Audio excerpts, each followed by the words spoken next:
And I'm not even talking about disappointing others. Yeah, that may be true too, but you've disappointed yourself.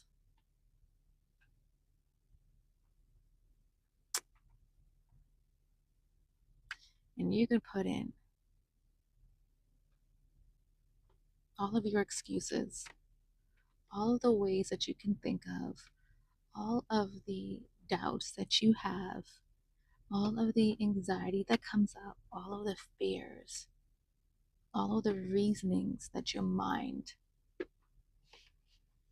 could come up with as to why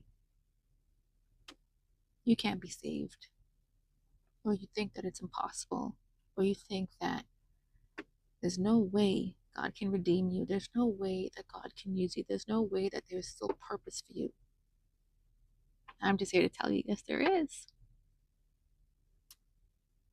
Yes, there is. A true repentant heart, a true heart that desires change. God will be there. God would absolutely be there. God wants nothing more than you to come back into his arms. No one is so far from God. And we read this in scripture. You know how God will leave his 99 sheep and go after the one lost one.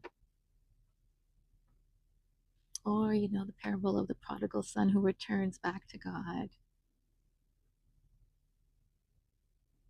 Yeah, that's God. That's the God that we serve. God is willing to open up his arms again, and let you in. Because God has so much in store for you. Now, whoever this message is for, God has so much for you. So much joy, so much peace, so much contentment, so much purpose for you. And like I said, it doesn't matter your age. It doesn't matter if you think that you're useless. People only want you for one thing. People will never see the real you. People will never get to see your heart. Will never get to experience all the love that you have because people just want you for one thing. No, it's not true. And I know, and I